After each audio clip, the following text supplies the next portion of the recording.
I love my HBCU. And boy, I love it, love it. I love it, love it. I love my HBCU. And man, I hope my team they won one. I hope my team they won one. Yeah, man.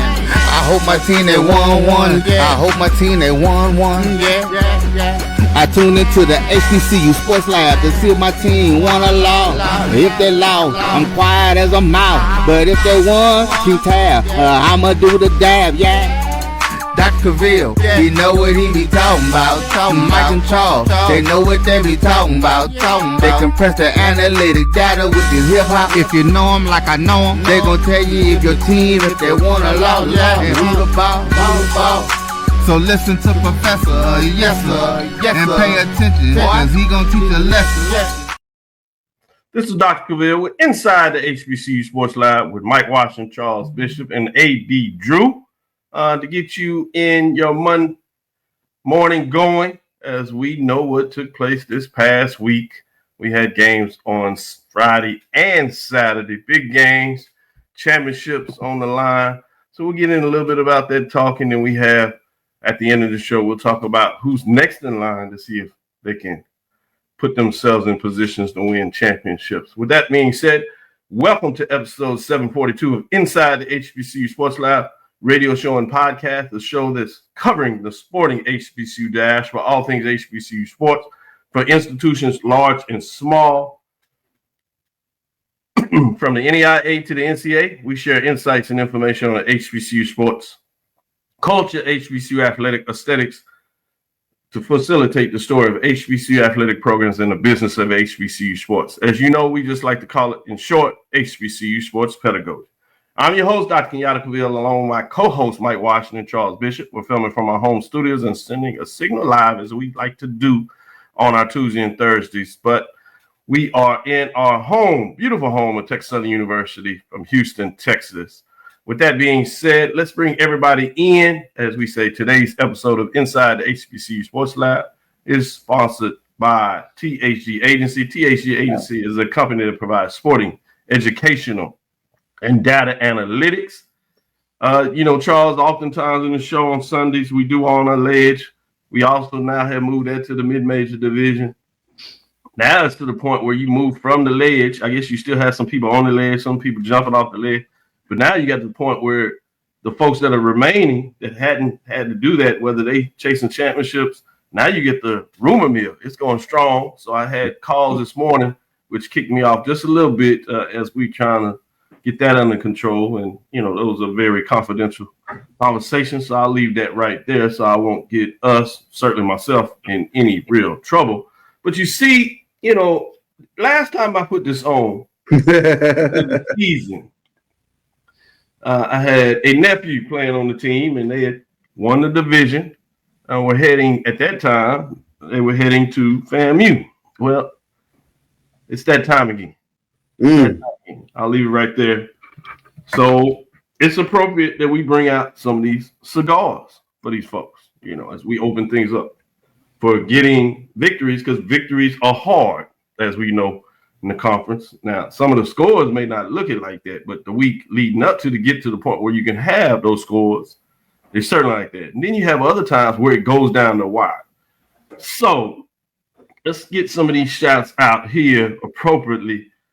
Starting with Friday, I got a chance to go down to Raleigh. I want to give a shout out to North Carolina Central. I got to add another golf cart. They took care of me. Those folks know what it means to be hospitable. The fans, the administration, all those that are involved, SIDs, Maurice, sent an email, answered immediately, telling me the updates, directions. Got my media passes, no problem. Moved around, plenty of time on the field, talking to both coaches, wishing them the best. Got to chime with Jay Walker, Tiffany Green, in terms of they were doing their prep and getting around there. Trey Oliver. It was a big deal. You could tell that was a big game. Both bands came down there. Really good crowd in terms of what took place there. So very entertaining. So shout out. Cigar goes to South Carolina State. Charles, you went down there when I got a South Carolina State golf cap. It's in the holster, so I can't show that. Or I might would have had it put that on to shout them out on a big victory, setting up major game that we'll talk about at the end of the show. So cigars to them, cigars to Delaware State Hornets. They continue to win. Cigars to Jackson State to put themselves in a position. Cigars to Alabama State as they keep rolling, putting themselves in a position so things will go down to next week on the eastern side. Cigars to Alcorn that was in a battle burn buster going back and forth as they get it done against Grambling, knock them off the ledge. Texas Southern sweating bullets, but they get a cigar because they are still in a position to get to 500.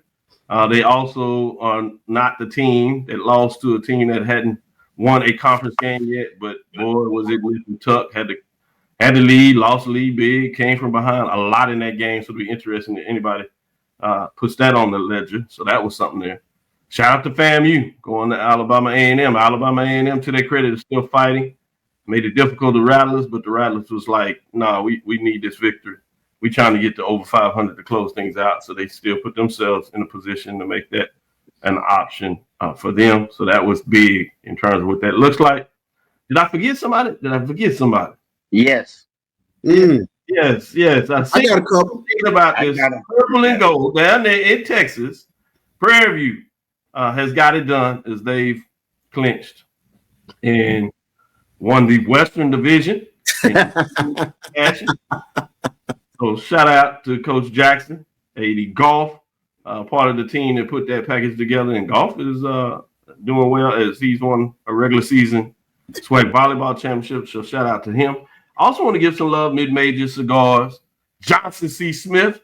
I won't go too deep in that. I'm sure AD is going to spin it around on one of those, if not both, as Benedict was respectful, but at the end of the day, trophy goes to Albany State. The Golden Rams get it done. So enough of my cigars. I think we covered most of those that got it done, got it out there. Did you say the Braves? Yes. You mentioned, okay, I'm sorry. I missed winners of almost 4 straight now. Charles, I think he's trying to send subtle jabs at you because that. Yeah, I get it. It's like later in the show. Can we get to the fourth segment? Let's get to it first. But watch this, Doc. That's Big Brother Mike. You know what he do. Yeah, I'm gonna give a cigar out to. We talk about the marching sport, but the Ocean of Soul and Human Jukebox. They had a fifth quarter last night. Oh my goodness, it's viral. So shout out to the Ocean of Soul. That car wash, that was I did hear that. I did see that. So shout out to both of them. Yeah. But here in marching sport, we gotta declare a winner. Who are you declaring as a winner, Charles? Ooh, that's hard because the jukebox had a Marvin Gaye song. Oh my God, that's hard. It's hard, but it's fair. I would lead that to the band heads, but that car wash and the motion of the ocean.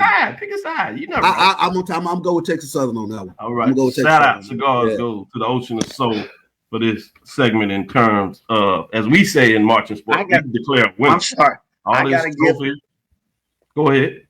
It wasn't. They didn't have both bands there, so there was a feature on high school band. Willow Ridge High School Band in Houston, Texas. They bought it down. So I want to give the Thunder. Man, you would have thought they were a small HBCU college, but man, they performed. Willow Ridge High School Band. I want to give them a cigar. Good one, cigar. Even though you shouldn't be giving cigars to teenage folks. Minors. But we're just gonna subtly ignore that. One final. I know this was off the radar. I was trying to sell it. Somebody was going to get a conference victory, and that conference victory goes to the Morgan State Bears as they defeat Norfolk State 35-28. Man, they find a way. And another one is shout out to Kentucky State for not messing it up. They did what they needed to do, and they did it in fine fashion. Drew will be telling you to watch D2 playoffs tonight. But let me go ahead. I'm going to get it to you. I'll start out with you, Drew. What were your thoughts in terms of this weekend? Since everybody else has done a band shout out, I need to get my band shout out in then also. To Benedict Band of Distinction. I hadn't seen them at all this year, first time I've probably seen them in 2 years. But oh my God, I forgot how good they are until I watched them yesterday down at Albany State. You talking about a band who can bring it, precision. I mean, they have everything that you want in a small college band, y'all. If you have not seen the band of distinction, the heck with the football team, which is good, but that band of distinction, they are second to none when on the Division II level. Good stuff. Keep going. What else is your thoughts in terms of the big matchup on the field? Where were you going? First of all, I want to, and I know we'll get into the breakdown of the game, but if we go give a cigar for somebody, Dr. Cavil, I don't know who that young man was, but Friday night in the South Carolina State North Carolina Central game, when the South Carolina State quarterback looked like he was walking into the end zone in the fourth quarter, whoever that defensive back was who did not give up on the play and tackled him at the half-yard line. I still don't think they got the license plate of that truck that hit him, but which led to a fourth down stand that and thank God for South Carolina State, it did not ultimately cost them that game because that kid would have never lived that down. But to that defensive back who did not give up on that play, that's what you call championship football, everybody. That's what you call playing every play until the whistle. So number one, I want to shout that out. It did. Just number two, in a game that the Division II championship games turned out to be the opposite of what everybody thought they were going to be.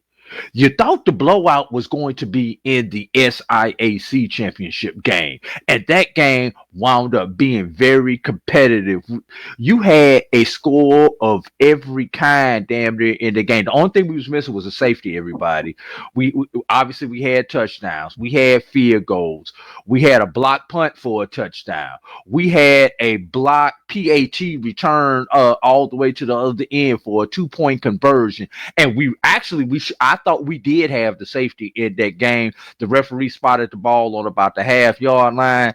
How they goes? I don't know if he got out that end zone, but we had just about everything that you wanted in that game, including drama, as it came down to the last play of the game. But on the opposite side, the CIAA game, oh my God, Johnson C. Smith, way to come in and just take control of that game early. Yeah, it was competitive through early second quarter, but Johnson C. Smith just took over. And Curtis Allen, when have we ever talked about somebody who rushed for 180 yards and we were disappointed in his performance?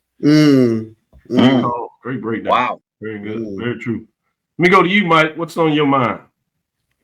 Well, obviously, we were sitting in the stands. I had a chance to go everywhere in the PVAMU game, and they did what they are supposed to do.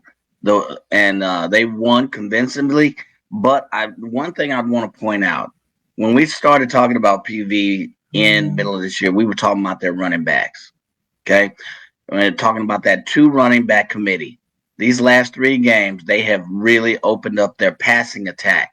And oh man, I just have to give kudos to Tremaine Jackson and his staff, because they have slowly opened this playbook up. So kudos to PV. I also want to say kudos to Texas Southern. I was watching that game, and that was a tale of 2 games. That was a hell of a game.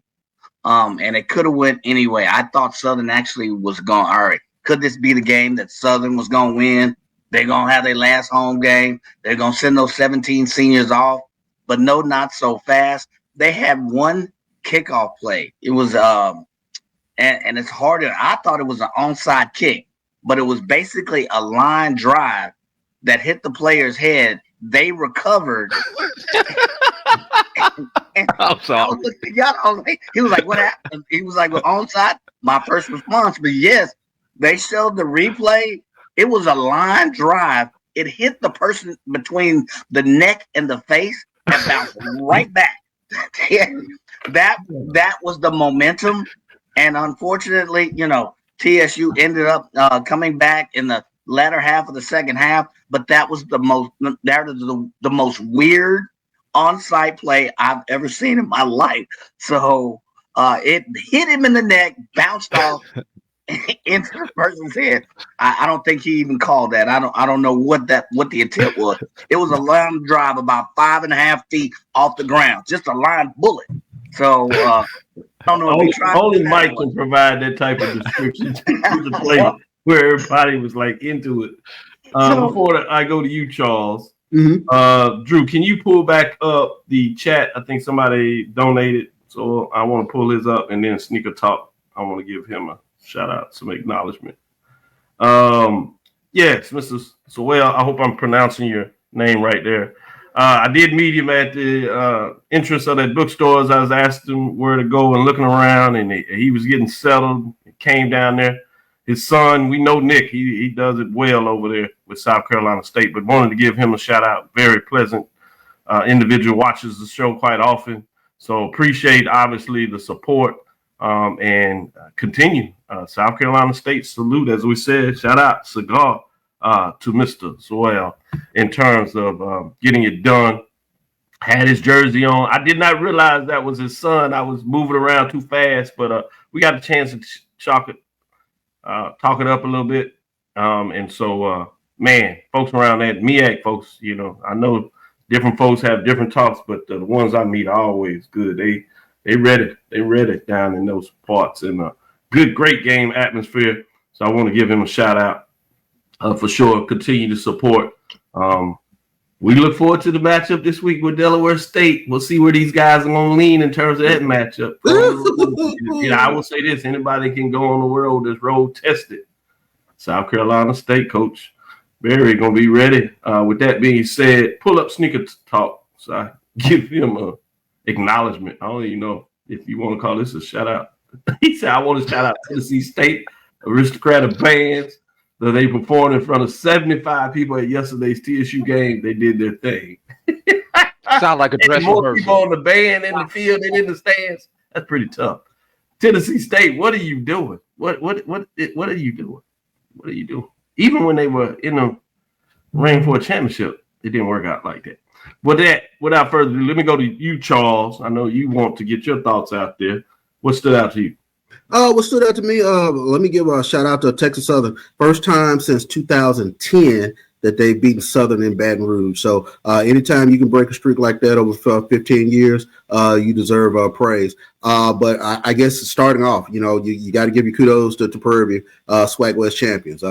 And like I've said all season, Coach Jack, he's talked the talk and the team has walked the walk. So you have to give kudos out to Prairie for clinching their spot in the SWAC championship. Yesterday, Jackson State, hard-fought game with Bethune-Cookman. It went exactly how I thought it might go. Spirited effort from Bethune-Cookman. But the brother Leprechaun that sits just outside the vet was working again yesterday. So B.J. Washington, huge interception to seal that game. But Jackson State, 3 running backs, kind of talked about that this past week.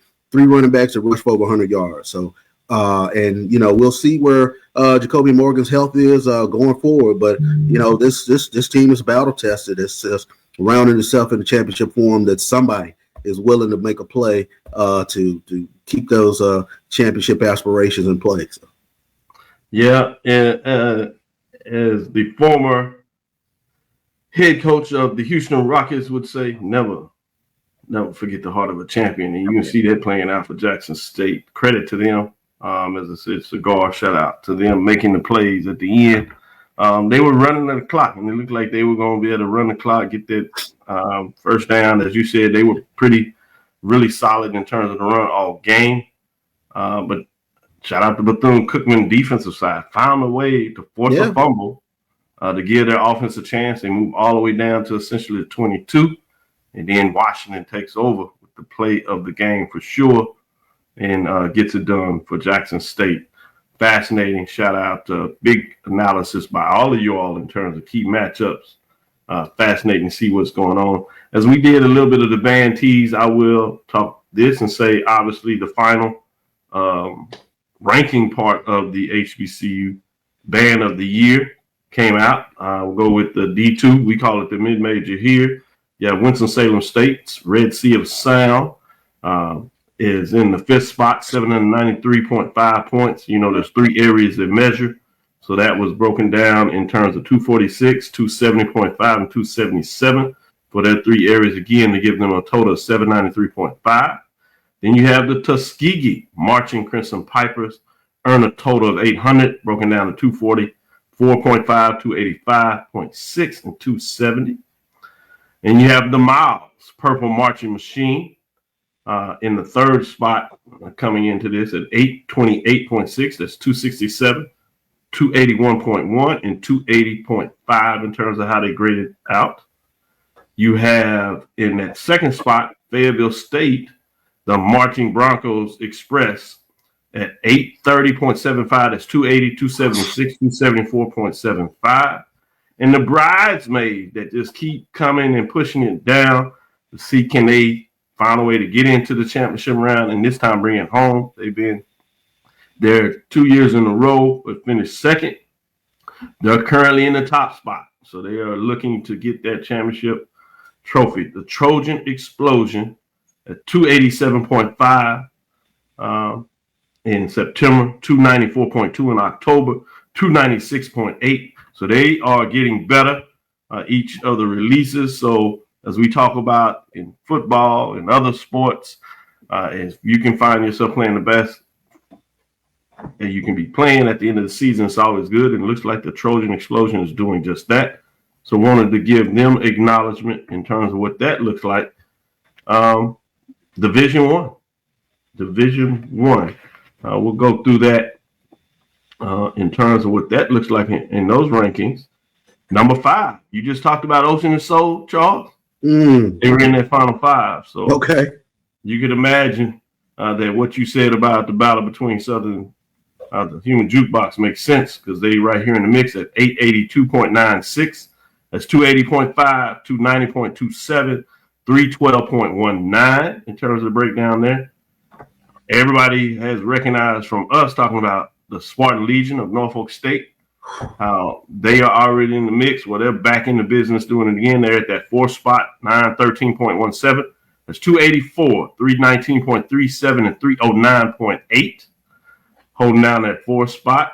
At the 3rd spot, last year's champion, Marching 100, is at 921.27 points total, which broken down was 286, 321.57, plus 313.7. Getting back to the Human Jukebox with that legendary battle.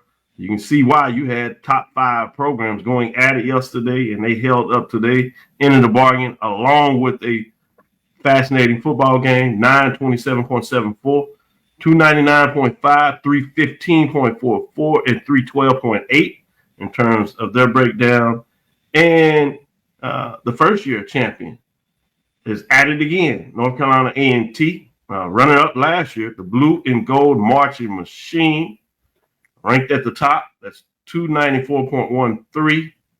September, they were at 305, October at 317, and November at 322.9.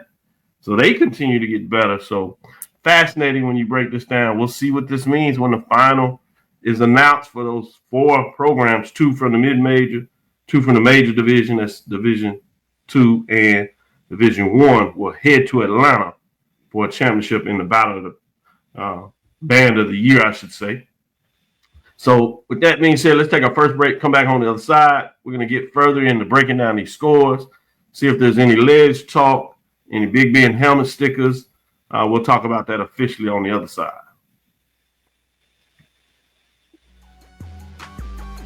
This is the Dean of the College of HBCU Sports, Kenyatta Cavil of Dr. Cavill's Inside the HBCU Sports Lab with Mike Washington and Charles Bishop.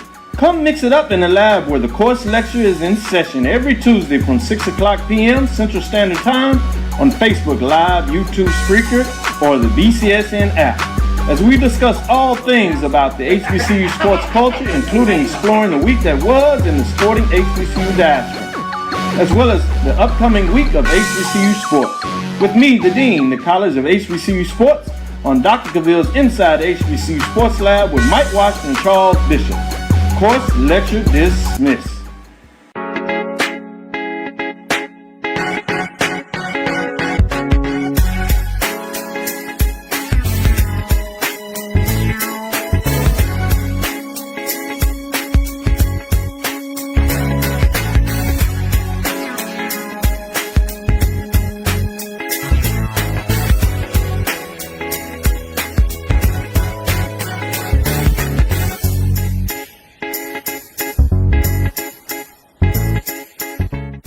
It's never too early to plant the seed, to share the tradition, and instill a sense of pride in your HBCU with your little ones. HBCU Pride and Joy Children's Boutique helps you share your school spirit with a wide selection of adorable kids apparel and accessories officially licensed from your favorite HBCU. Visit hbcupridejoy.com and follow us on all social media at HBCU Pride Joy on Facebook and Twitter. For over 30 years, HBCU Image has been more than just an apparel store. We've been a movement, a state, a legacy. We celebrate the pride, the purpose, and the culture that make historically black colleges and universities legendary. Whether you're a student or a lifelong supporter, our gear lets you wear your HBCU stories with confidence and style. Because when you wear HBCU Image, you're not just wearing clothes. You're wearing culture. You're wearing pride. You're wearing purpose. HBCU. College football fans, the Cricket Celebration Bowl is celebrating 10 years of crowning an HBCU national champion. A champion will rise at Mercedes-Benz Stadium on December 13th as the MEAC and SWAC champions clash in Atlanta. Join us for championship football, interactive fan experiences, and iconic marching bands. It's an HBCU family reunion that you don't want to miss. See who will be crowned the next HBCU national champion. For event and ticket information, visit thecelebrationbowl.com. Compress the analytic data with your hip hop. If you know them like I know them, they gon' tell you if your team, if they want a loss, and who the ball.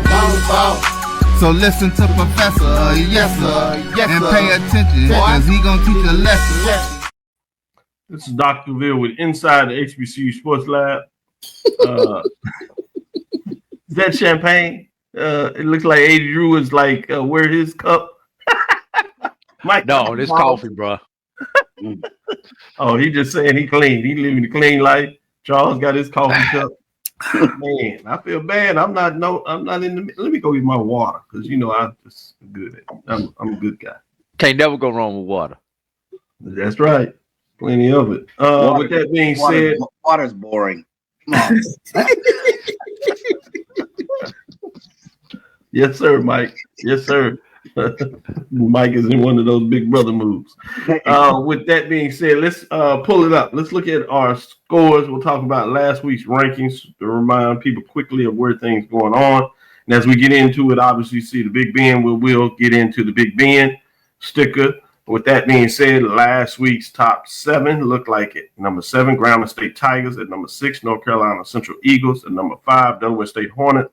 At number 4, Prairie A&M Panthers. At number 3, South Carolina State Bulldogs. At number 2, Jackson State Tigers. At number 1, Alabama State Hornets.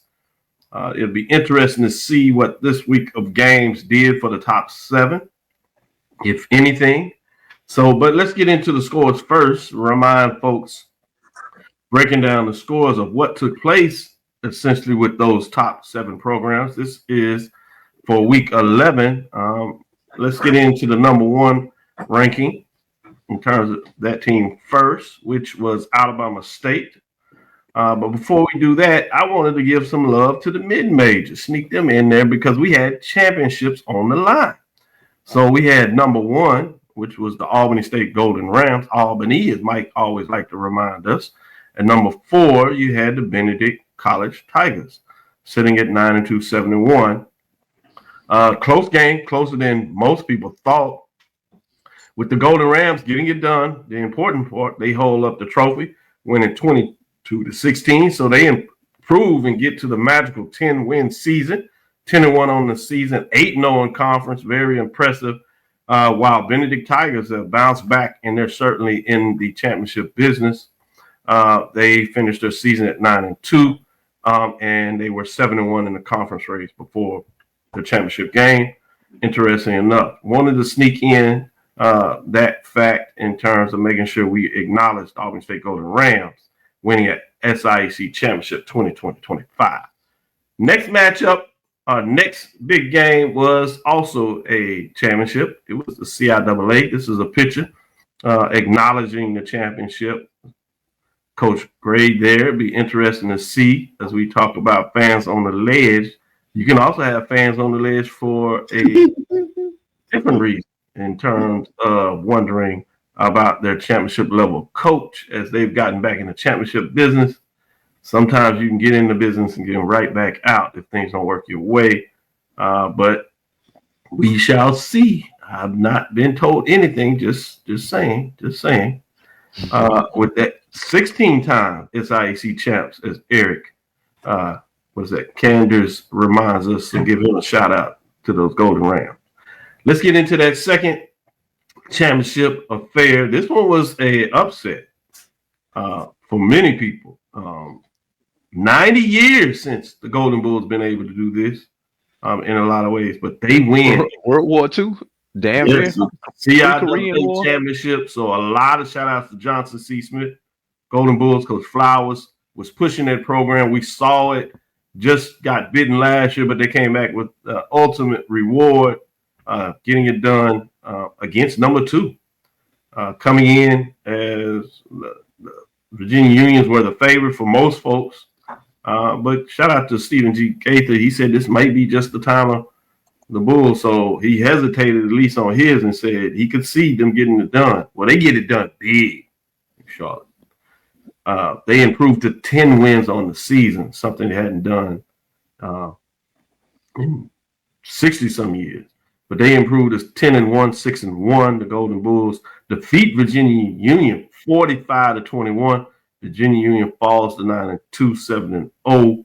Should be interesting what this means for the regional rankings and the final rankings. But we thought both teams were getting in. We certainly understand that both of them will get in here. I also wanted to shout out Kentucky State as they won their game to put themselves in a really solid position as well. But that was some magic from Mid Major. We'll take a deeper dive in those matchups on Tuesday. But I wanted to acknowledge that the champ is here. 2 champs are here. One out of the SIAC and CIAA. Let's get into our major division matchups. Before we do that, I think we do have a picture of the Golden Bulls team as they are taking their shot, acknowledging their championship. Congratulations again to the Golden Bulls for getting it done. Hate that I had to get back to Houston because I was in that area, as I told you, Raleigh, and outside of that, would have found a way to stay around there, but certainly had my eyes watching that game. Good job by the Golden Bulls and the head coaching staff. Wow, amazing. With that being said, let's go to Alabama State as they go down. They continue to win big in terms of what they got going on, improving to 8-2, 6-1 in the conference race, 41-3. They have 2 games remaining, so there's a shot to get to the 10-win mark, which would be fascinating to see. 1-9 in terms of Valley, 0-6 as they close out things, trying to find that elusive win, if you would, in conference play, but they have a tough road to go because they travel to Prairie View, who's on the list. But let's look at number 2, which would be the Jackson State Tigers at home. We alluded to the end of this game, but the official score with that pick 6, if you would, run 82 yards back in to seal the deal by Washington. The Jackson State Tigers just find a way to win, playing with a backup quarterback, freshman, but he is getting it done. 28-13, 8-2 and 6-1, 5-6, 4-3. Charles alluded to it. There might be some updates about the quarterback position. We'll see what that means for that game. Fascinating to see that the Tigers are getting prepared to be in what they believe is championship position. Front runners as have the elusive tiebreaker while they sit in the number 2 spot. Just how things roll. What's important to them at this point is the fact that they have the tiebreaker over the number 1 team because they beat them head to head on what I deemed before the game was played that lived up to it, the game of the decade. It came down to a final play as the Jackson State Tigers defense was able to hold the Alabama State Hornets offense out of the end zone. As we go back a little bit in our memory box, that game we thought was going to be crucial, and it looks like it's going down to be extremely crucial. But we do have a rivalry game that we'll talk about at the end of the game that should have your attentions. With that being said, let's get to the number 3 spot, which ultimately had championship implications on it, which was the South Carolina State Bulldogs. They played a top 17, which is the number 6 North Carolina Central Classic game. As I was there at that game live, man, it had the energy. Love to see it. Shout out to the MEAC in terms of getting it done. Friday Night Lights meant something in Carolina this past weekend as the South Carolina State Bulldogs come up the road to get it done against the North Carolina Central Eagles. 34-27. Game went back and forth. Big plays all throughout that game. Amazing.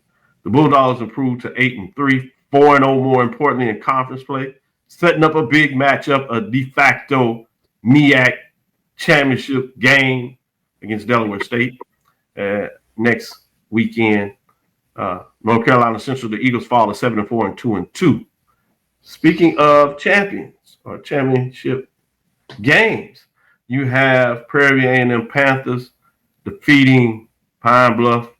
The way that you want to clinch is on your own terms and doing it in such a big framework. It was interesting to sweep. Charles, you do the media up there, but obviously you come down to the suites. We appreciate that. So you get to see kind of how the sweet folks. Sweet folks are funny because it's not always like you get a mic in there that knows some football. Joe Clay, as you know, the sweet life are for those folks that are lower on the fan index. Well, I'm gonna take you back into your sports marketing class, Charles. Yeah, you know, lower on that fan index, right? Casual. They always had these intriguing questions and sub frameworks, and they're trying to figure out, and you know, they support their team. They just do it differently, and they in that. You got these folks running around there. What's the tie scenario? What's the breakup? What does it mean? I've never had that many folks trying to figure out the scenarios, which was exciting. That many folks are realizing they got a football program and you can care about it. So it was good. You even had folks who were like, man, I like this. Can we get to the 50 mark? So that last pass for the touchdown when they got to 56, everybody would celebrate the fact that they put up 50, say, well, this is wonderful. But they did it in fine fashion. Shout out to Coach Jackson, the rest of the coaching staff and the players. Cam is playing really good. Got to see him afterwards to come by along with the coaches. So we appreciate them acknowledging Prairie View National Alumni Association. Shout out to the president, Huggins, in terms of what he's doing to make sure the momentum is there, something that he's fought for all the time. And it just timing is everything as he's taken over first year of his presidency as the National Alumni Association of Prairie View A&M University. The pregame tailgate he's done over the last couple of weeks has went off well. A lot of folks in bringing different factions of Prairie View fandom and different organizations together. So shout out to Roosevelt Huggins for being able to get that done. But Prairie View defeats Pine-Bluff. They fall to 3-7, 2-5, 56-9, as they do it in fine fashion. We talked about Dr. Vila. After the game, question of the night. I'm engaged in conversation. Hold on, Mike. Save that. Let me get through these scores. Okay, go ahead. I'm sorry. Make sure you get full attention on that. At number 5, you have Delaware State Hornets. Improve, get it done as that picture. Acknowledge those that recognize in the Western Division champions. Big shout out to the Panthers. At number 5, that 5-spot score goes to Delaware State. They defeat Howard that keeps pushing forward, trying to get it done. Delaware State, credit to them, they continue to win, but they're not winning as big as they did earlier.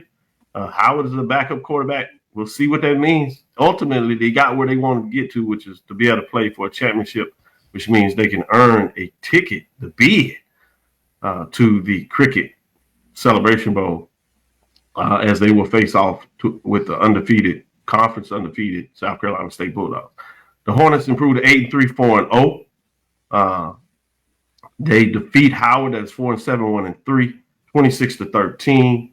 Number 6, we already talked about in terms of North Carolina Central, that tough loss they had, if you would. So let's go to Grambling in terms of the upset of the top 7, if you would. In a lot of people's mind, both of these teams were playing some really good football. Grambling came in, not so many players, and then in the game, the backup quarterback got hurt, so they were down even more. But testy game. Those that seen this, Charles has kind of brushed me up on this matchup as I've taken a deeper look and just realized it's a fascinating rivalry in its own way. The Braves improved to 5-6, 4-3. They defeat Grambling 7-4. They fall to 7-4, 4-3, 27-16. So now the Braves get to talk and have their chest out as they go and play Jackson State. We'll save that to the end while Charles gets a chuckle out of that. I'm reading these comments. These comments are wild. I got to respond to a couple of them. I know it. They get into it. Hey, it's some folks fired up J State around here. Yeah, they fired up J State. Fired up. Need to go to church and do some. I love my fan base. I love them. Exactly. Big Mike, I know you wanted to tell another story, so go ahead and tell your story before we let everybody else get their breakdown. Go right in. No, I'm reading the comments as well. Sorry, almost made me forget I was gonna say. Anyway, man, they cold. Anyway, so we down in the tailgate, and y'all, Dr. Cavil alluded to how how we had a great elaborate setup, and I could not go from one conversation to the other when I get hey Mike, come over here, man, run this through to me now. What we need to do. So you have to explain the elaborate tiebreaker that Dr. Cavil put out. Dr. Cavil sent this out, but what that really mean? Do I go to Atlanta? Do I go to Atlanta? I mean, folks get to drinking, and these questions come out. Mike, what that really mean? What that really mean? So anyway, that was my question of the night. Mike, what does that really mean? Win, damn it, win. That's all it Right. means. That's what I like to say. That's what I like to do too, Drew. Charles, what are your thoughts in terms of these scores and what's going on in the chat box? You can go either direction you want. Well, I was about to say, Doc, you don't unleash the Debo fan base or the swag. So I don't know what to tell you about these polls, but you take a look. I mean, I think all they got to do is win. I tell them one thing: don't worry about a poll. Poll is for us to talk, and it's working because they talking. They talking exactly. Let me give some kudos to Alabama State. First time since 2013 that they've had an 8-win season. So they have an opportunity to, if they went out, to have their first 10-win season since 2004, which is the last time, incidentally, they won the SWAC championship. But, I mean, you go through, yesterday, that's a big win by Alcorn in terms of the momentum Grambling had. So now Alcorn has won, if I'm not mistaken, 5 out of their last 6 games. So, yes, they have some momentum going into that Soul Bowl game against Jackson State next weekend. And, again, we give kudos again to Prairie in terms of what they were able to get out and go do when the SWAC West. Delaware State kept the momentum going. Can't say enough about South Carolina State and the North Carolina Central game, because that was one of those games that was right up there in terms of the game of the year type situation. Oh, So yeah. you give kudos to those teams. So it's setting itself up for a really, really interesting next couple of weeks. We got a de facto MEAC championship. We got the Soul Bowl and SWAC championship. So man, this is fun. This is championship football. This is what you enjoy. Charles, to your point, usually we try to do a New Year's show. And one of those things you like to do is, your top 5-7 moments of the year. This year you might have to do 2. You might have to do one that's just related to football and make sure you don't forget the other sports. Because if you're not careful, you just do the one. Especially if you're doing a top 5 list, I could easily push 4 of the 5 being football games. Yeah. In terms of this year. what that took place when you and this year, and we're not finished. Yeah, and this year we have to do a little something extra because bands week in week out are having viral moments, so they're having their their say within the whole tapestry, the whole environment of HBCU Sports Saturday. So shout out to the culture, because week in week out we get an opportunity to take a snapshot of it and talk about it. But week in week out we're winning with regards to the football games, with regards to bands, with regard to everything that happens within this space. Good stuff. Top 7, Drew. And I know we're gonna get into it. We may have gone from who's on the ledge to who's on the hot seat. That may be the shift of the conversation. And I don't know. And I usually be actually careful. It has shifted. I can't help this, and we don't have the Dr. Pepper hot seat either. So we're supposed to be like, I gotta garage the Dr. Pepper. That's not gonna work around these parts. If we don't have that sponsorship. Go ahead, Drew. But yeah, that's number 1. Number 2, the nerds with the slide rules and the protractors and everything can go ahead and take the begin their Christmas break because of what happened yesterday. We don't need all that stuff. It's real simple. If a certain team wins, they are in. If they lose, they are out. In the MEAC, Delaware State wins, they're in. In the MEAC, South Carolina State wins, they're in next week. In the SWACies, Jackson State wins, they're in. So, and even in the crazy scenario that both Jackson State and Alabama State lose and FAMU wins out with both teams having 2 losses, then Jackson State still wins that 3-way tiebreaker. And the only thing that happens at that point is that the championship game shifts west. So, the Nerds can pretty much take the rest of the year off and begin focusing on basketball playoff scenarios. And I got to answer this question, everybody. I've got to answer this question. And I'm just speaking in generality, everybody. Why Jackson State is number 2 versus Alabama State being number 1? Don't do it yet. We're gonna release. This is coming in. This is coming in. This has nothing to do with the new poll. Yeah. Okay. This is coming in. Okay. Number 1, Alabama State has a longer winning streak than Jackson State. That's number 1. Number 2, Alabama State lost to the then number 1 team, where Jackson State, when they lost to a then unranked Grambling State team. That's why most people have left Alabama State at number 1. Currently, we'll see how it plays out after the break. But I just want everybody to know those are when I poll other media members, those are the reasons why Alabama State was getting number 1 votes. Jackson State. Fired up, Jackson State. Understand your passion, but you got to stop looking at it through blue lenses. You got to look at this objectively. I know that's hard in Mississippi to be objective, but AD Drew alone, they don't reflect the thoughts of the entire. Hey, I would say no. this. I'm just for those who voted Alabama State number 1. Drew, that's the that logic. Was a perfect job in terms of breaking it down. No, great could job. not have said it any better. But they don't care. They don't care. I'm just giving you the logic. Don't answer, y'all. I'm just giving you the logic. That's the you problem. What you want to. You are that's the talking problem right there. ears. You said the magic word. You're giving the logic.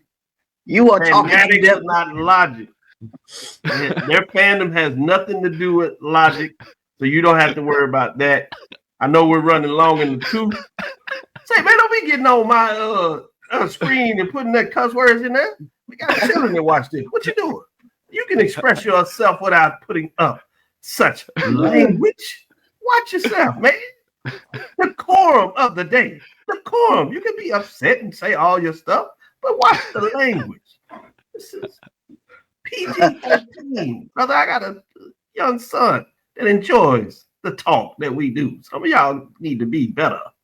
That being said, quickly, Any helmet. We Doc. gonna have to. Why is Jackson State on the ledge? We have to put Jackson State fans on the ledge.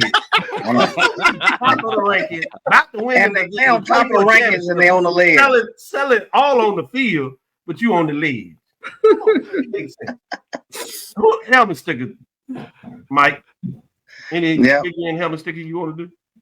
Oh man, I'm still reading these. Hold on, man. You can't let me say that. Let me go ledge. Let me do the ledge, and then we'll at the end of the show, if we have time, we'll do that. Charles, anybody on the ledge you want to put on there? Don't put. Give me a favor. Do not put Jackson State on the ledge. I man, I was looking at the comments. I was close, but I would say that if you are a Virginia Union fan, if you're a Johnson C. Smith fan, an Albany State fan, your coaches are hot right now. Ooh, they hot. So, you're right. And we don't mean hot. We mean the Brian fan hot. Yeah. Like I want him hot. That type hot. Yeah. Wow, that's good. Good stuff. Anybody else want to do ledge? Mike, AD, or you go ahead. I'm gonna do a ledge at the Division II level. The Fayetteville State fan base. Is on the ledge because you guys are probably going to be left out of the playoffs due to some things beyond your control yesterday because you guys did not play an 11th game. And I can I give a quick helmet sticker? Yes. Okay, helmet sticker. Albany State in Super Region 1 and Super Region 2. Of all the teams that had championship games on yesterday, Albany State was actually the only favorite to actually win their championship game. Wow. So when you see the Division II playoff brackets come out tonight, you're going to see some chaos because some teams that were not ranked picked up the automatic bids yesterday.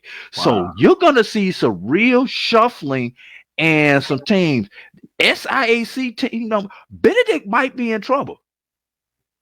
Not because of what they have done on the field, but because of what everybody behind them did. And these automatic bids. We thought we were getting 3 in. We may not get 3 in. So we got some SIAC, CIAA teams on the ledge until 6:00 tonight when we find out what the Division II what the Division II pairings are. So that's my on the ledge, Dr. Cavil. Good stuff. That is a plug. Make sure you watch Sports Wrap with Brian and AD because they'll make sure that you have the updates. I certainly might even come on early so we can predict it. Okay. Keep it up. I might come on 30 minutes early. Make sure you check out the links that'll tell you when they on. They usually come on 5:00 Central, 6. So a little bit earlier than that. Check it out 30 minutes early before that. So keep your clock in terms of what that looks like. With that being said, let's take our next break, come out here and get into this top 7 and see if we can get some real chaos going on. I will tell you this, no changes in terms of the top 7, but there are changes in the top 7. We'll see what that looks like on the other side. You're looking for the latest information on Southern University sports, the Southwestern Athletic Conference, and HBCU athletics. There's only one place to go. Tune in to the Carlos Brown Show, exclusively on the Black College Sports Network. Planning an event? From weddings to corporate functions, CMJ Events LLC brings over 15 years of experience to make your vision a reality.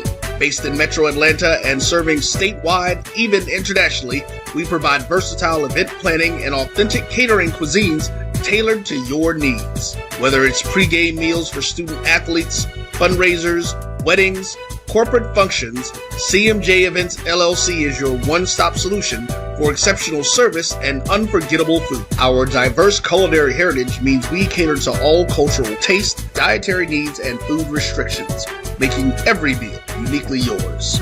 Let's make your next event unforgettable. Visit us on all social media at CMJ Events LLC or email us at cmjeventsllc@gmail.com. Also give us a call at 404-664-3882 so that we can start planning now. College football fans, a champion will rise in Atlanta on December 13th. MEAC champion, SWAC champion, the 10th Cricket Celebration Bowl, crowning an HBCU national champion. For event and ticket information, visit thecelebrationbowl.com. Since 2002, Empowerment Resources, Inc., a nonprofit organization, has empowered more than 1,500 youth and adults in Duval and surrounding counties. Through its programs, Journey into Womanhood, Girls Mentoring, Life Skills for Teens, and Parenting Education Coaching. To get involved with programs, volunteer, or donate, visit www.empowermentresourcesinc.org. Follow us on social media, facebook.com/empowerment.resources and instagram.com/empowermentJAX.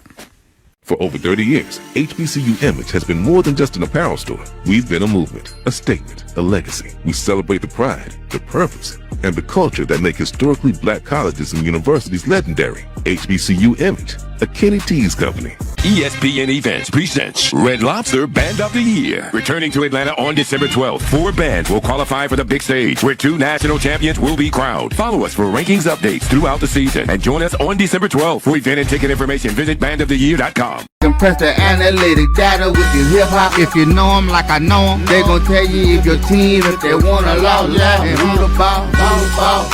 So listen to Professor, yes sir, and pay attention, cause he gon' teach a lesson. I just This is Dr. confirmed Bill with with Brian, Inside Dr. the Bill, HBCU that Sports we will Lab. come on 30 minutes early tonight. Okay, good deal. Go ahead. Say it. Say it again, Drew. I said I just confirmed with Brian. We will start at 5:30 tonight so that we can get into these Division II playoff scenarios before they actually broadcast at 6 o'clock tonight on NCAA.com. Good stuff. Good stuff. So let's get back into it. Let's pull up this week rankings so we can start to unveil that as week 12. As I told you, no one dropped out this week, but we do have some changes in terms of those receiving votes. Not only a team getting into the receive votes, but some changes in the rankings. We have Florida A&M Rattlers. They've been able to get some strong wins and line a couple of them up. They've improved to 5-5, 4-2 on the season. They jump up to the top team receiving votes with 140. Yeah, Bethune-Cookman Wildcats fall in terms of them going to 5-6, 4-3. Still outside receiving votes at 137. They fall 1 slot. And a new entrant in terms of those receiving votes, the Alcorn State Braves, with their big victory over Grambling. They get it done 5-6, 4-3, 118 points in terms of getting that win at home. So let's get into the good part. The top 7. Who's in the rankings? Anything change here? Grambling had the loss to those Braves, but they found a way to stay in the rankings. They do lose quite a few points. So you can see that they're tilting a little bit there, but the Tigers come in with a record of 7-4, 4-3, 141 points. At number 6, North Carolina Central, even with their loss, they found a way to stay in the rankings, stay above Grambling, but stay in the 6th spot. They are at 7-4, 2-2 with 154 points. They lose a lot of points. They lose 10 points this weekend, so they're going in the wrong direction. So while there's not a change in the rankings in terms of the points compared to last week, they have changed there. At number 5, you have the Delaware State Hornets. They improved to 8-3, 4-0. But check this out. Somebody believes they should be at the top. They get a first place vote. One of the pollsters sent in with them ranked in the number 1 position. They have improved in terms of their point differential of last week, 184. Overall, they stay in the 5th spot, but just wanted to share a little bit of the details of what's going on here. At number 4, you have Prairie and Panthers, 8-3, 6-1. Somebody has registered them in the top spot in terms of the voters. So you see some folks moving votes around. It wasn't enough to change anything at this point, but you got 1 first place vote. They improve in terms of 190 points, but they stay at number 4, bringing us to number 3. At number 3, Jackson State Tigers. They slide a bit They keep their 2 first place votes at 8-2, 6-1, 202 points, but they slide from the 2 spot. So those Jackson State fans are really going to get into the popcorn machines. And sorry, Charles, because you're going to have to be the negotiator of this, which probably obviously shows that there's a change in the 2 spot. We'll see who that is. At the 2 spot, we have South Carolina State Bulldogs. They move up 1 spot at 8-3, 4-0 in the conference race of the MEAC. They are earning 3 first place votes. They add a first place vote in terms of what that looks like. So somebody in the poll rankings has moved, it looks, from taking their first place vote away from Jackson State and giving it to South Carolina State. Probably just a matchup. Jackson State played Bethune-Cookman, was solid. Some people may have taken account that Bethune-Cookman was out 9 players. And playing at home game coming down to the wire may have cost.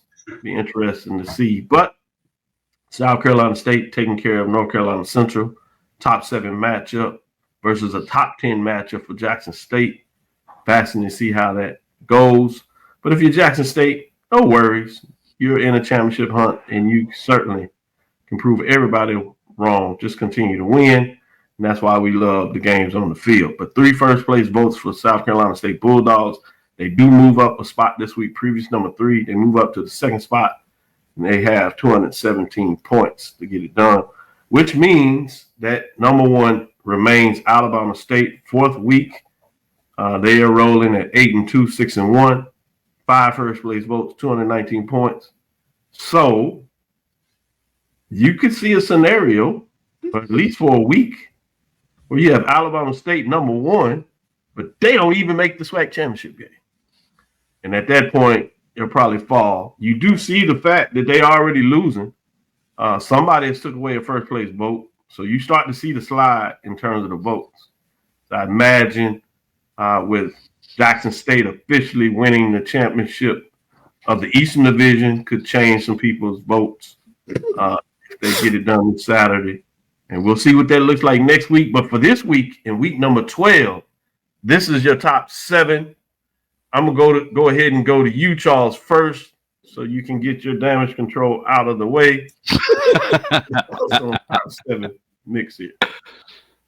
Well, obviously, I think probably Jackson State should be up there in that regards. And it's no slight to how far would you have them up? No, it's certainly not. It's your vote. You might have been one that voted them number 1. Yeah, well, I personally think Jackson State would probably be the number 1 team coming into this week. Hard-fought victory over Bethune-Cookman. I think when you kind of take a look at the top 3 teams in the SWAC East, in Alabama State, Jackson State, and Bethune-Cookman, that's a slugfest. That's a slugfest between all 3.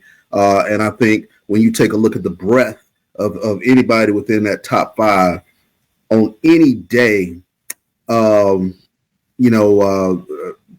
State, Jackson State, or Bethune-Cookman would have a damn good shot at winning. Anybody within the top 7, to be honest with you.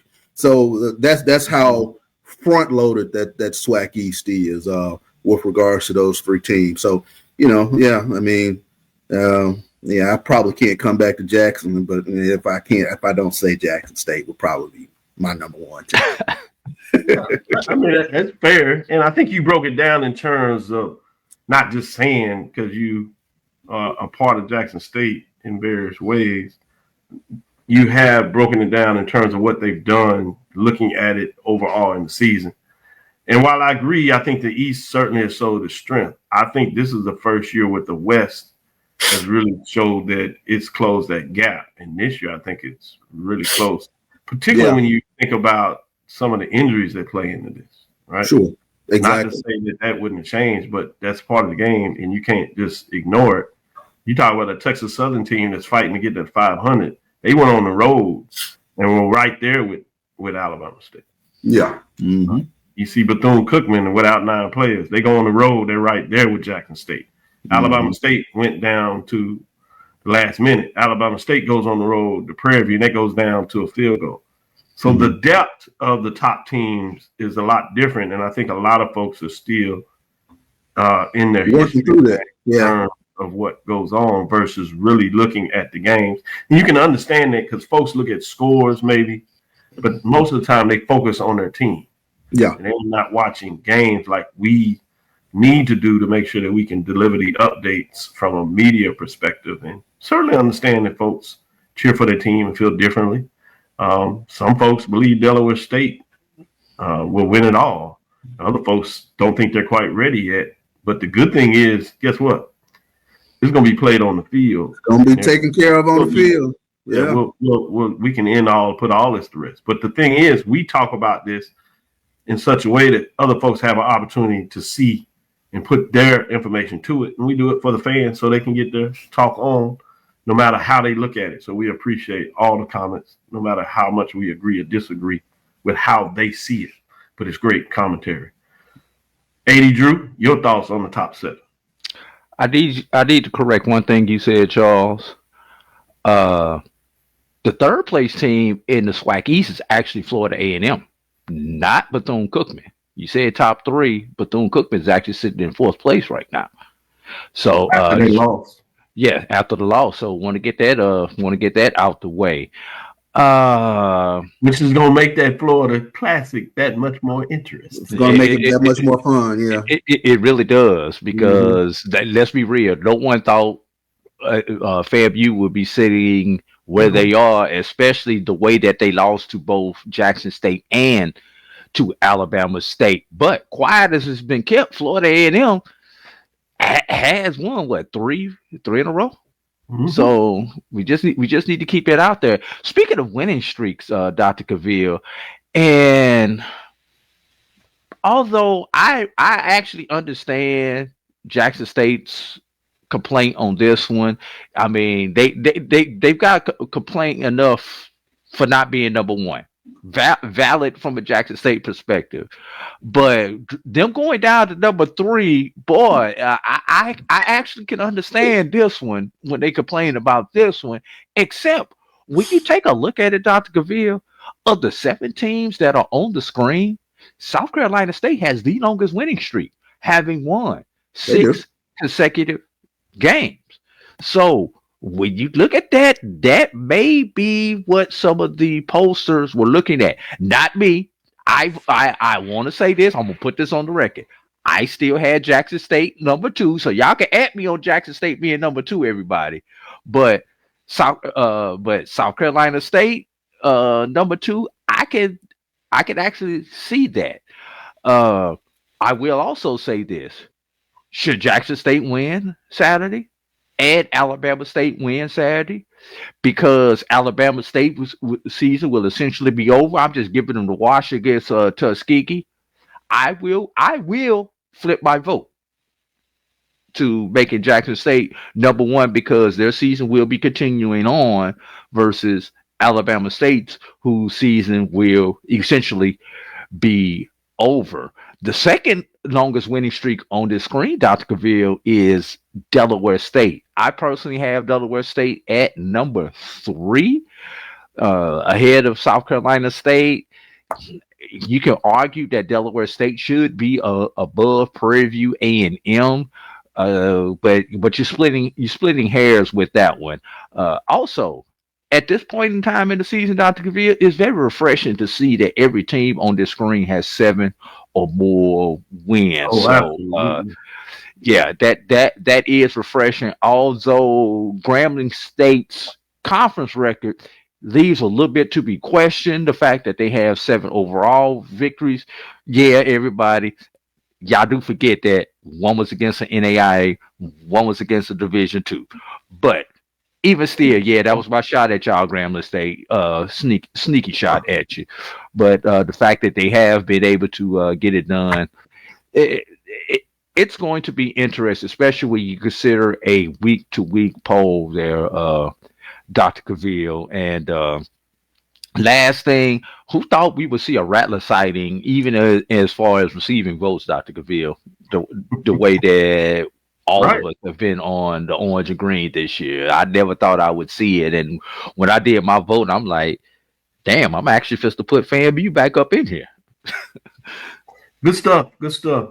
I'm going to go down some schedules and just give you team victories and wins. Starting with Jackson State, since they're the talk of the town. Remaining national champion. We did that. We recognized their championship. They did it on the field, no doubt, and left no questions to me last year. We're unanimous number one in many different polls. But if you look at 2025 season, their big win is a home win over Alabama State. What's the next best win? The next best win for Jackson State.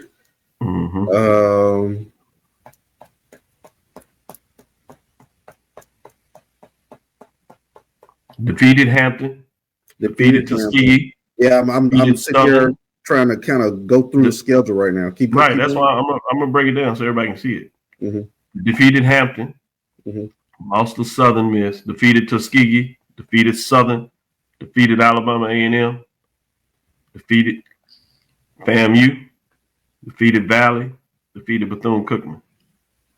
Well, if we're propping FAMU, that's a hell of a win down there in that's a hell of a win down there in Tallahassee. All right. So best win is Alabama State. Second best win is FAMU. Yeah, I would say one of the Florida schools. And then let's look at Alabama State. Then the third one is Bethune-Cookman. I agree. I'm just putting it out there so folks can see. Not trying to go in either direction. Just saying people can start looking down the season as you start to analyze. Alabama State's best win is probably Prairie View on the road. Definitely. Yeah. See about their second best win. The defeat Southern. FAMU. Defeat Alabama State. Defeat FAMU. Defeat Bethune-Cookman. Defeat Alabama A&M. Defeat Texas Southern. Defeat Valley. What's their second best win? I would say Texas Southern at the time that they played Texas Southern, because Texas Southern was hot at that point. That's a good argument. So we can flip it 2 or 3. Bethune-Cookman at Texas Southern. All right. Let's go to Prairie. For entertainment value only. Prairie View opened up with a literally last second win, much like Jackson State did over getting the stop, though. This one was offensively a win for Prairie View over Texas Southern. They defeat UT Grand Valley. Excuse me, they lose the Valley. Rio Grande Valley. Or UT Rio Grande, I should say. They defeat Northwestern, defeat Grambling, defeat Alcorn, defeat Southern, Lincoln, whatever. Defeat Alabama A&M, defeat Pine-Bluff. What's their best win? Grambling to me. After Charles, you agree with that? Ooh. Yeah, probably would have been Grambling. Second best win?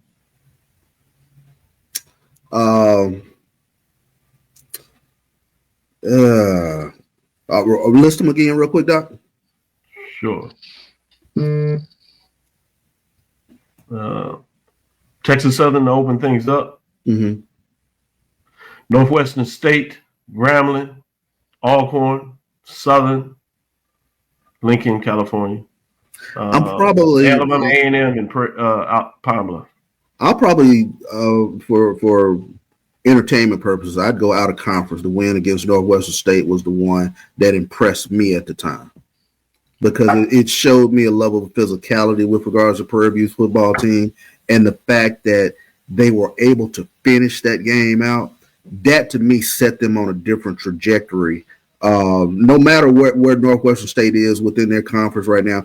Again, we talk about out of conference wins in this conference being huge, and to me that was a victory that I had not seen from Prairie View over the past couple of years. Good point. Good point. I can respect that, but I got to go with Texas Southern because it was the first win, and it was a conference win. So for you to come in as a brand new coach into this conference and to pull off a W in your first game, wins are hard enough to come by, but when you win first time out against your rivalry game, I got to lean with that argument. Just a hair more towards that one, Charles. Yeah, I can go with that argument. Great stuff. Let's look at MEAC. We'll do just the top three. Keep this simple. Starting with South Carolina State.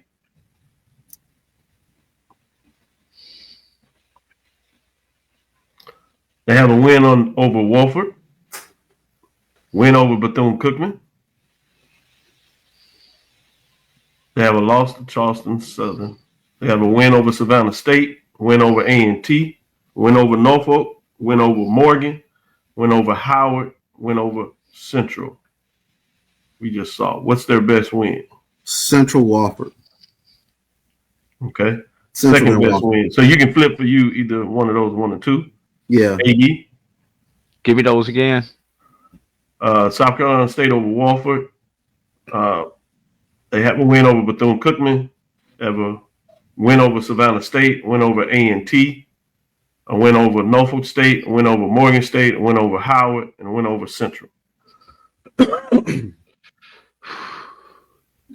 Central won. Probably the non-conference Wofford would be 2. Gotcha.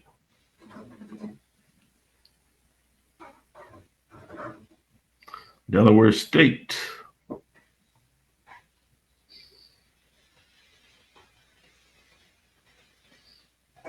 Win over. You already know what number Albany. 1 is, Dr. Cavil. Win over Bowie State. Exactly. Win over St. Francis.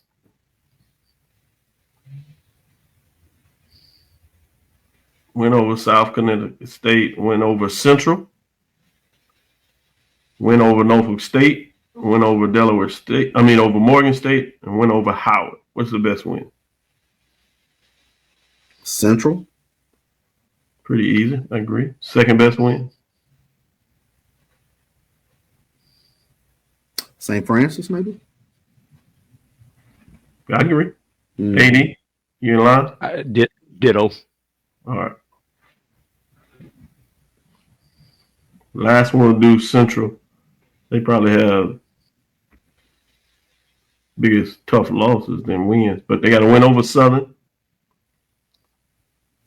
win over Fayetteville State, win over A&T, win over East Texas A&M, win over FAMU, a loss to Delaware State, a win over Howard, win over Norfolk, a loss to South Carolina State, their best win. 80. Do they really have a good win? East Texas A&M, maybe? Maybe East Texas A&M. Yeah, on the road. Yeah, East Texas A&M on the road. Yeah, on the road. Win over FAMU, maybe, right? Yeah, they probably FAMU. You see where I'm saying when you start breaking it down this year, while you have a really lot of good teams, you don't have anybody that's necessarily dominated with big wins, more than 1, 2.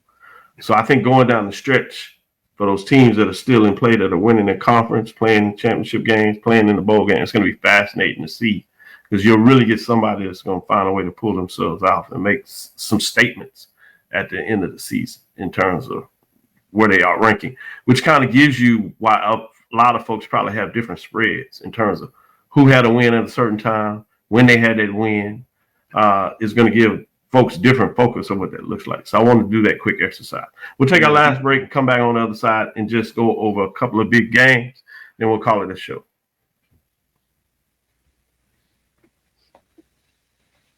ESPN Events presents Red Lobster Band of the Year, a title reserved for elite HBCU marching bands. A season-long competition that culminates in Atlanta on Friday, December 12th. Drum majors, percussion, drill, auxiliaries, musicality. All aspects will be examined by the toughest judges in the world of college bands. 4 will qualify for the big stage, where national champions will be crowned. Follow us on social media for rankings updates throughout the season. And join us in Atlanta on December 12th. For event and ticket information, visit bandoftheyear.com. For over 30 years, HBCU Image has been more than just an apparel store. We've been a movement, a state, a legacy. We celebrate the pride, the purpose, and the culture that make historically black colleges and universities legendary. Whether you're a student or a lifelong supporter, our gear lets you wear your HBCU story with confidence and style. Because when you wear HBCU Image, you're not just wearing clothes. You're wearing culture. You're wearing pride. You're wearing purpose. HBCU Image. A Kenny T's company. Compress the analytic data with your hip hop. If you know them like I know them, they gon' tell you if your team, if they want to lose, and who the ball. So listen to Professor, yes sir, and pay attention, cause he gonna teach a lesson. We're gonna get in this and run it really quick. Talk about some of these key matchups. Some of these I think we don't have to go very long. I think the records just kind of show what they are. If not, we'll see some major upsets and see how we think about that. But the first one is number 1, Alabama State. They host Arkansas Pine-Bluff. That's 3-7, 2-5, 8-2, 6-1. Y'all going with Hornets, I would imagine. Anybody has something that says hold on? Bama State on them. Yeah. Let's get into the next one where it really gets fun. This is the game. Another one of those games of the week. This is literally for it all. South Carolina State Bulldogs coming to 8-3, 4-0 after going on the road and getting a huge victory this past Friday. They set themselves up against a road game against number 5 Delaware State Hornets. 8-3, 4-0 surprise of the HBCU season for most folks, I would think. Huge matchup. All eyes at some point will be on this matchup, whether they watch it all or take peeks at it. Somebody's going to be looking for this. Sticking with you, Charles, what are your thoughts on this matchup? Who you leaning towards? I think a strong running game can get you to the Celebration Bowl. So I'm going to go Delaware State on this. Upset of the year. You're talking about a magical season statement, not because of where they rank. They have every right to be there, but just the surprise on the run they have. First year head coach. Be interesting to see what that looks like. Charles says, out of the MEAC, you'll have a first year head coach, much like you did last year. I don't know, by Tuesday, Thursday, after I kind of pour into this was early now. It's way too early. You get a chance to dig in the numbers. I'm very thin on this. People died. Yeah. So you have the right to change if you see some other stuff. But I just think it's fascinating. But I think it's one of those games. I can see people changing 2 or 3 times this week. Which direction they're going. So it's going to be one of those type of games. AD Drew, your early analysis of this game, which direction you going? You do mention a strong run game, Charles. You act like South Carolina State does not have a strong run game. Yeah, exactly. He was hesitating. You saw I took a long pause. You know, I mean, that thing in my head, I'm like, well, Delaware State at home, but I could change that. That's what you do. You scratch your head.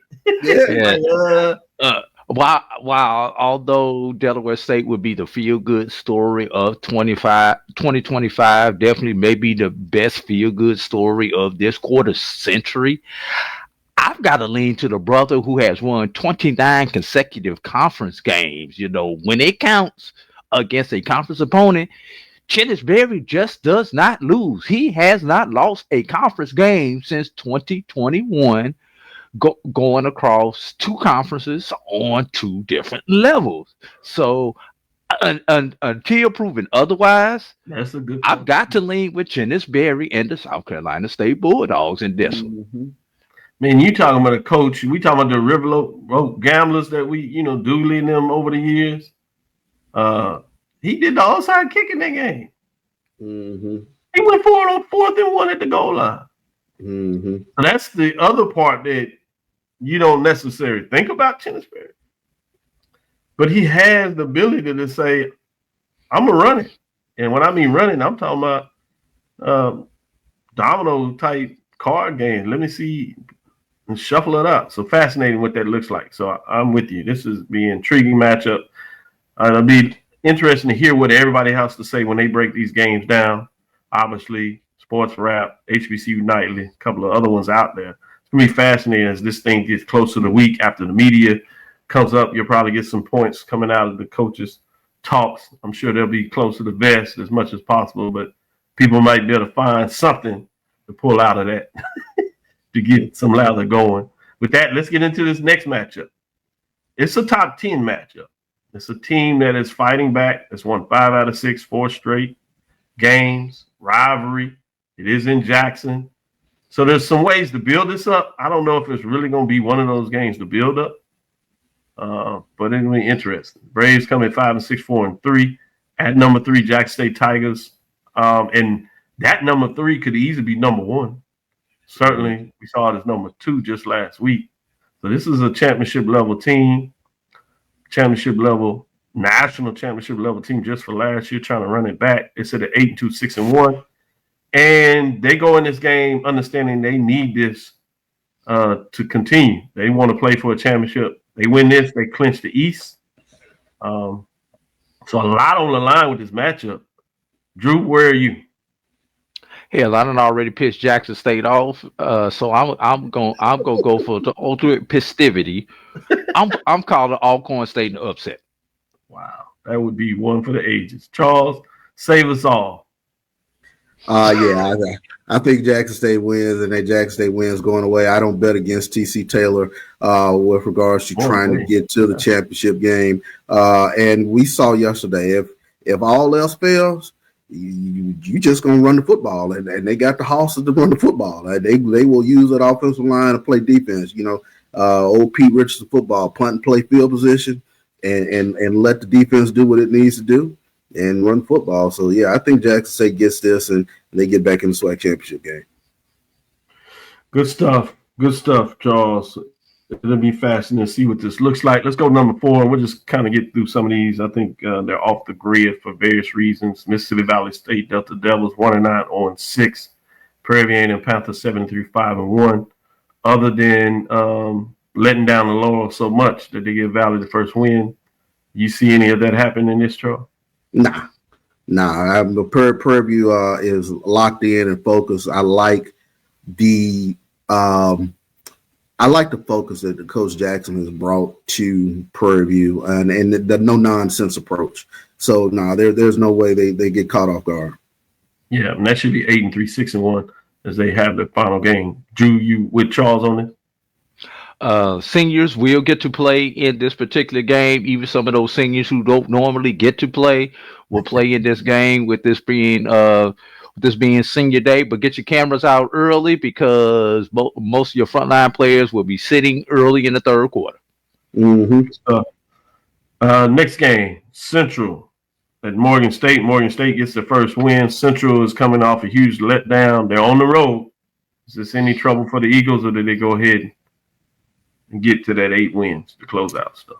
They still got something to play for. So, yeah, I think they get to 8 wins. Drew? I agree. Central, hoping that they could get a bid to the FCS playoffs. Don't think it's going to happen, Joshua Sims Sr., but at least they want to put themselves in position so that if somebody else slips up, they will be in the conversation. Want the resume to look good. Yeah. Yes. Next matchup, fascinating. When you get to these kind of off the grids, 8-9 matchups, so they're just outside the top 10. So these are teams that played well this season at times, not so well at other times. Bethune-Cookman wants to close out the 500. FAMU has 2 games left because one of them rescheduled with Valley. You'd imagine even though they go to Valley, they'll get that. So if they can get this victory, they have a chance to have a winning season instead of just being 500. You think about what intrigues you about this matchup with teams that are trying to close out strong, that are certainly outside of the championship race. The fact that Bethune-Cookman can get after quarterback, number one, defensive line can get after quarterback. Cam Ransom, I think he's the X factor in this game going into this against Florida A&M. So Bethune-Cookman can go into this week and say, hell, we went toe to toe with the defending Black College national champions, and it took an interception for them to get away with a win. So that I think that's a lot of momentum going in up against FAMU. They should be getting 9 players back. Obviously, with 3 to get 2 games. We didn't know which team, but I imagine they were Grambling. But it could still be Bethune-Cookman, 1, 2, 3 of those players. So keep your eyes on that in terms of what that looks like. Most of their key players they did have in that game. And let me correct this before I go to Drew, get Drew's thoughts. Technically, FAMU is still in the race. They need a lot of things to go their way because it could be a 3-way tie at 4-2. They get this victory. They need Valley to do the upset. Pine-Bluff to do the upset of the year against Alabama State. And then, obviously, not as the same level upset, but the Braves. But it'd be fascinating because they're still trying to finish strong. So, Drew, what are your thoughts in terms of this matchup? You've seen it over the years in different ways. Usually one of these teams is fighting for a championship in the race. This is a little different with teams trying to get some momentum to close out the season and look forward to next year anyway.